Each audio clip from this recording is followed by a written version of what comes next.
Welcome to the Exposer. So I've seen a lot of people question why people were influenced to even join Spac Nation despite all the controversy. So I felt like it was important to play a video from a few years back when Spac Nation were under the limelight, just to see the recruitment process, so you guys can have an understanding of why these young people are easily groomed and then end up committing to Spac Nation. Because Spac used ideas which would make these young people feel loved. It will make these young people feel like they had basically extra parents that actually care about how they handle their finances, and they also sold these young people a lifestyle and a dream. And I felt like it was important to actually show a video from 2 years ago, 2+ years ago, where at the time this lady was a minister. She's one of the top pastors at Spac Nation, possibly the top female pastor, along with Mariam at Spac Nation. And she's less controversial, but she's also the lady you guys saw encouraging members to steal and empty their bank accounts to give to PT for his birthday. But I mentioned in the exposing of Nikki that she was a nice lady, really good heart, and Spac Nation basically managed to change her character almost, because they took her in, gave her more responsibility, and she looked at PT and wanted to become like PT. So that obviously managed to change her mindset. And she had her techniques of recruiting members at Spac Nation, especially university students. So I'm going to show you a video so you guys can see how she really looks like she cares about what these young girls do with their money. Like how she really wants them to save and budget, basically. So it looks like she's actually trying to invest into the future, trying to give them career advice and how much they should give to church. So she does it in an indirect way where, of course, these young girls at that particular moment are not full Spac nationals yet. They're in the process. So she's trying to make sure that she doesn't try and pressure them too much at that particular moment. So you will see she will ask them to fill out forms where she talks about, she wants them to put down every single thing, all their expenses that they do, all their bills, their contracts, their overdraft, any loans. She wants to know if they have any side jobs. She needs to know everything so that she can work out how much money they have at the end of the month, so that she can see how much they can give. She's very slick with her words. She knows more Bible than some of the other pastors at Spac Nation, but she still manipulates the word of God to indirectly encourage people to give more. And this was at that particular moment. She's obviously much worse now, but at a particular time, she was more lenient and she spoke to people in a more respectful way and didn't pressure. But the pressure that PT put on her has turned her into a different type of woman. So I'll play this video so you guys can see how it's very easy for these young girls to actually sit down with a lady in a house who's given them career advice. And 2 years down the line, these young girls have become pastors, emptying their bank accounts, giving all their student loans. So yeah, so just watch this video so you guys can understand why there's some members at Spac Nation who are still trapped and why it's hard for them to come out. We will just start from where we finished, and what we were doing, we were asking what everybody studies, what uni they go to, what are their finances like, and what they do extracurricular. That could mean work. Could you tell us what you do in Spac Nation? Because actually the skills that you're learning from Spac Nations are lifetime kind of skills. And I know that most of you are working with the media department. Now, once you can get those skills unlocked, if you take them outside into the workplace, you'll be more employable. So everything that you do, not only in uni but outside of uni, benefits your CV, it benefits how employable you are, and it opens many doors. So what we'll do is we'll go around and ask everybody what they do individually. So Aisha, you start. Hi, my name is Aisha. I go to Middlesex University. I study accounting and finance, and what I spend my money on? Yeah. I spend money on food quite a lot because I'm out from like 9 a.m. till 10 o'clock in the evening. So I'm always eating out. And with this student loan, I bought a watch because I don't know why I bought a watch, it was expensive. In my spare time, I play the piano. Well, I'm learning to play the piano. And in Spac Nation, I am part of the media team. So I help set up and set down. And yeah, that's it. Hi, my name is Naila and I'm currently studying at the University of Roehampton, Business Management. I'm 21 years old. What do I do with my money? I spend it on food, travel, clothes, I just do the most with my money, if I'm honest with you. And my spare time, what do I do? I'm forever looking after my baby sister, big sister GEs, and Spac, I'm in the media team, part of the sound department. And also, work experience wise, I work with youth offenders on Fridays, and we're currently launching a project which will be it's still under work in process, so by God's grace it should be ready, set, go as soon as, but yeah. Hello. My name is Grace and I'm currently in college studying engineering. And what I do with my money, well, just spend it on going to college and going to church, sometimes food, depends. What do I do in my spare time? Well, I'm learning how to play the piano as well, and read, do assignments, and yeah. My name is Lloydie. I go to Middlesex. I spend my money on clothes, makeup, food, and going out, like Nando's wise. And what do I do in my spare time? Oh, I joined the cheerleading team yesterday again. Yay. And what else do I do? Yeah, joined the cheerleading team. I'm in the ushering department at my church at Spac. And yeah, that's all. Hi, my name is Talisha. I already graduated. Wait, sorry, 1 second. You didn't say what you study. Oh, I study international business. Yeah, my name is Talisha. I studied law at Coventry University. But when I was at uni, where did I spend my money? Okay, first it had to be rent, otherwise I would have got kicked out. And then after that, it'd probably be food, and then the odd clothing here and there. In my spare time now, probably just go gym, read, and church mainly. Yeah. Sorry, I also spend my money on rent, and I pay my phone bill, and I pay for travel. I just wanted to say that as well. Oh yeah, I also wanted to emphasize on what I spend my money on. I spend my money on makeup, yes, definitely. Like, I spend my money on that. And I also spend my money on travel, important, because how would I get to university? And yeah, that's about it. Travel and food is everyone's main thing. Yeah. Hi, my name is Domisella. I go to Anglia Ruskin University. I study accounting and finance. I spend my money on food.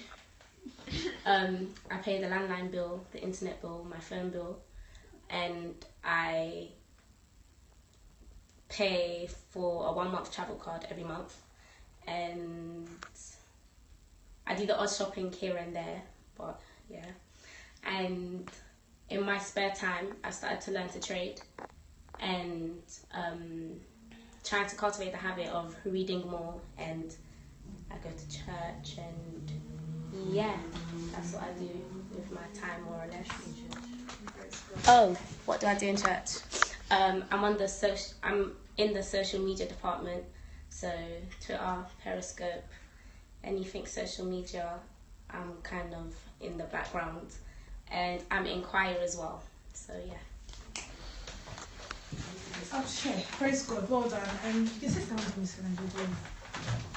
now, this was very impromptu. I think the invitation went out just yesterday.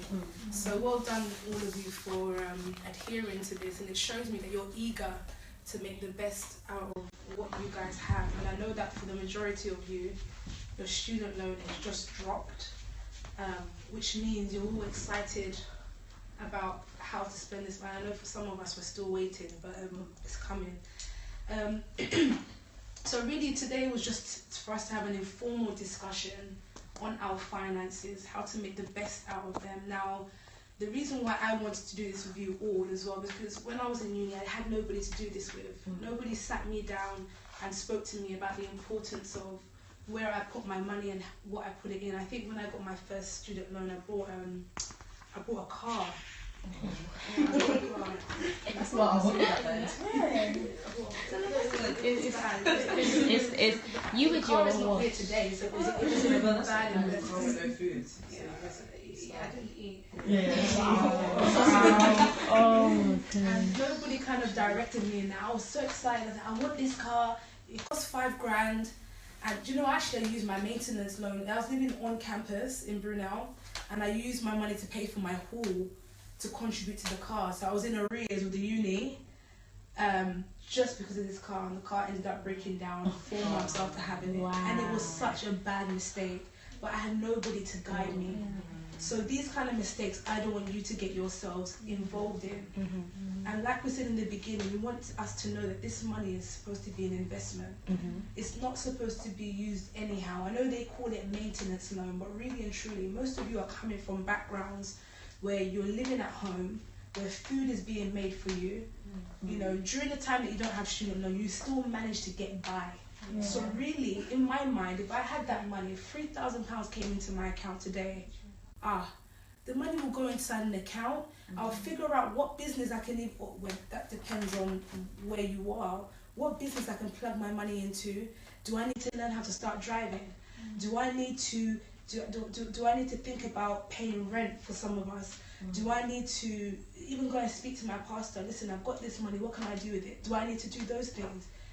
It's good to always ask questions when big amount of money has been put into your hands. And for a 17, 18, 19-year-old, £3,000 is a lot of money. And because you see your school friends buying the latest so-and-so, you get excited to join that trend. You see, our society has taught us how to imitate people. We copy what everybody else is doing because it looks trendy. Now, as a Spac national, as a child of God, your formation is not to copy anybody. What I've got here is a budget planner. So it's an exercise for all of us to do. We're going to all take one of these budget planners and we're going to be honest. Can everybody say honest? Honest. Good. About what we spend, and then we're going to come up with a total at the end. What that total will suggest is how much we're spending, what we shouldn't be spending our money on. And some of this will apply to you. Some of this talks about gas, electricity. I know that actually you're paying for rent. Is anybody else paying rent? Nobody else pays rent. You guys are spoiled. Honestly, you're in the best position. You're not paying rent right now. So I don't pay rent, but honestly, I help my mum. You do help your mum, that's good. Okay, so what we will do, we'll do this budget planner. We'll spend 10 minutes on it, and then we'll come back and go through the results together. Is that good? Yeah. Okay. So, and then what we will do from this, we'll find out some questions that we may.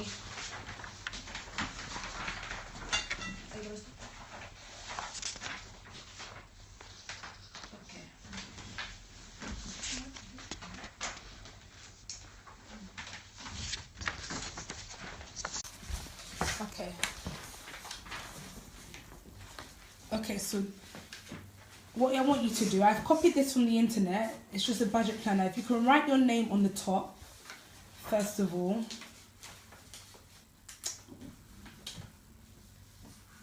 And then from there you can start filling out. Savings isn't how much we save a month. Right, so you still have your job as well. Those things will help you. And it will help you to sow. I noticed something with all of your responses about your spending. None of you said I tithe. None of you said I tithe. Now you're telling me. That is the most important giving. It's the most important investment you guys can do. It's sacrificial. It's the biggest thing you guys can do. And I don't think you guys take it seriously. I think I was speaking to one of your sisters. And she's like, well, she was telling me, I've got this, £80 a week on this one on this one. I'm thinking, so when is tithe? When is she going to say tithe? When is she going to say tithe? She didn't. I had to remind her. Yeah. And it's not because she doesn't want to, it's because you haven't made it a priority. There was a time when my student loan came, because you know what, when you're listening to other voices, and they would say, oh, but why are you tithing though? Why are you tithing? Why are you tithing? It's not your money, like when you're meant to be spending it on this. So now, I've now gone to research it, knowing the big mistake, never research it. Always go and ask your pastor or your minister if I should tithe my youth, because it's a straightforward answer that they would give you. So I'm now going to tithe under the amount that I'm actually meant to give, because I was still skeptical about it. I wasn't really sure about it, but I still gave something. But then I kind of realised that I wasn't meant to tithe. I was meant to tithe, so I started now adding on money to it, like adding on and just making sure my offering was enough. But I still feel like it doesn't signify the fact that it wasn't 10% that I tithed. So yeah, regardless of what money that you receive, obviously not talking about money, you know, that type of money, but you must tithe it regardless, because you're receiving it. That's what I personally think anyway. And I feel like God will see your efforts. Like the fact that you're a student and you're tithing your student loan. Not many students you can not many students are tithing with their loan. So for God to see you as a student still putting Him first, that's even better for you. I just feel like the mentality of this generation is just so corrupt. Yeah. Right, I'm glad you all said that. And even, I think, Naila, you said that you gave some. Listen, half disobedience is disobedience, full stop.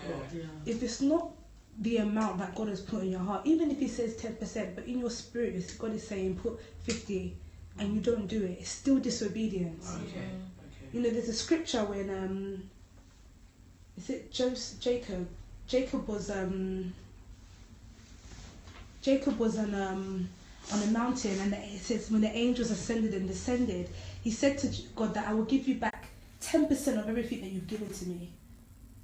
That to me sounds selfish. He said he will give to God only 10% or a tenth of everything that He gave to me. That's like if I've given Aisha now everything of this table, and she has the option to give it all back to me. She says, I'm just going to give you this back. How would I feel as a mother or father that's given her that thing? I feel like this child doesn't value it. So what do you want to go and do with the 90%? You want to go and be selfish with that thing. You want to take care of your own need. Now, what is that fulfilling? Because you end up finding out that your own need doesn't get you anywhere in life. It doesn't take you anywhere. By the time you get to the end of the month, you're broke. Which is true. That's why I don't get students that like use it as your own money, but you're always broke though. So that way it's obviously not working. Why don't you just try and time? Don't take advice from a broke person. Yeah, exactly. Don't. That's the worst thing as well. Big mistake. Yeah. Now, there's some shops that you guys may look down on that you may need to invest yourselves in. As for me, a lot of people say, oh, listen, Nikki, I like this, I like that. You don't realise that some of these stuff are from charity shops. Yeah. There's some luxury. Listen, we live right next to Ladbroke Grove. What's in Ladbroke Grove? Portobello Market. Oh, I love that. They have some good charity shops. I can buy a Burberry jacket for £10. I was thinking about that the other day. That's a £600 jacket. Down there. You've got to make use of your resources. The pound shop is your friend. Listen, Primark is okay for now. that's why I This get is all my not. pens from. Listen, this is not about poverty mindset. It even makes sense. Why would you go and buy a pen for £14 when the pound shop give you a pack of 20 for the same thing? Now, when I'm talking about serious stuff now, you don't go and shop in those shops. Don't go and buy your kitchen wear from there. See? Because it was you who bought a pen for £14. I wouldn't even spend over. When did I spend a for a pen for I bet it was you though, Lodi. It was an example. Listen. I don't buy stationery, so mom would I'm get school. joking. Oh, really? So you don't even need paper, you don't need to buy these. I don't buy any stationery. Okay, listen. I'm not mom would get school. Thank you. Eventually, there'll come a time where you can do things like that. Now, I'm under mentorship, not only from Pastor Toby, but I have a spiritual mother and another spiritual father, and they teach me different things. And I look at their lives and I'm like, Lord, I can't wait to be like them. I can't wait to live a life, but I have to realize I have to go through my process as well. And one of those processes were university. And I didn't have the wisdom that I have now. If I did have the wisdom that I have now, and I was in uni, I'd be a very rich woman. I really would. I would have taken my catering business seriously. I would have taken my hair business seriously. I would have invested that money, that student finance, into something beneficial. And then also, when you see, when somebody's helping you, learn how to honour them. Some of you don't know about, I'm glad Pastor's been speaking about this as well. You don't know how to honour people around you. That's why they're not willing to do things for you. When you treat people with respect, you give them the time, even the way you guys are shouting across each other right now, it's nice. And I like the fact that you're comfortable with one another. But be mindful. You could never do this in front of Pastor Toby. And I hope he's not listening. You can never do this in front of certain people. You have to be mindful of how to honour the people around you. When somebody is helping you, know that they've come to help you. They've given you money, or they're doing stuff for you. They're mentoring you or inspiring you. Learn how to honour them with your time. I love the fact that you guys were all here from 3:30 when it's supposed to start at 4 o'clock. Those things make me feel good. It makes me feel like you guys are respecting my time, your time. It makes me want to do things for you. Do you understand? That's how honour works. With my mentor now, listen, there's nothing I can't really... I have access. I can call her, well, not whenever I want, but if I need something and I call her, I know that she's going to respond to me. Because I've honoured her. I've honoured her to a place of, I even go there with gifts. I never ever go to a house empty-handed. It's a lie. Because she's pouring into me. Pastor Toby is all I'm learning, because Pastor Toby is so rich, I don't know what to buy him. It's hard. But learn honour in everything you do. Even with your lectures, don't go there and buy gifts for them. Don't do that. That's silly. You're getting paid. So. But the way you treat their time, if you need help with your coursework, it will be like, okay, Mr. Lecture Man, please can I sit down with you this day, to do this day, this day. Honour him. You know, it will make him feel so good about himself. When he's grading you, he'll be like, this is Lloydie. Even if she got that one wrong, let me give her No, they will do that because of honour. You've got to learn to respect people around you. You think everybody's your friend. When someone is older than you, they're not your friend. You can't just behave anyhow, you know. And again, it all stems back to your finances again. If you behave anyhow with people, you behave anyhow with your finances, your whole life will be anyhow. And that leads to destruction. Yeah? So be careful to honour people. When you honour people, they'll be inclined to do things for you. They'll be inclined to help you out. Yeah? So make use of the resources around you. Like some of you are doing business. How many people in Spac have done business and got first class? How many of you have gone to find that out? It makes your life easy. Go and find out who studied what, how they studied it. What degree did they get? Have they still got their coursework? Can I look at their work? Go and check out those things. Go and honour them. Go and sit around them and find out what they're doing. And they want it, and they're working in a company now. Maybe I can get work experience there. And you find that they'll even give you travel money for your time. They may give you food money. All those things are extra finances that you can start building up for yourself. Clothes. This is a big issue again. Like I said, for me, I shop in charity shops most times. Of course, I go to the shops that I need to go to, but because I know me too, I'm working on my finances as well. I'm budgeting myself well as well. So, listen, I don't want to say don't buy clothes, but just don't buy clothes. Just do things with intention, man. We can't just be doing things because it sounds, oh, I want to do that. That's true. But really, where is this gonna take me? If it's just for the fun of stuff, then go in your room and put some cheerleading music on. Go on YouTube. That's exactly what you're gonna do. But if it's that you want a career in cheerleading, by all means. Because would you spend this £300 on a book? Will you spend this £300 on your tithe? Will you spend this £300 and say, listen, tutor, take an extra 300 just because you taught me very well today?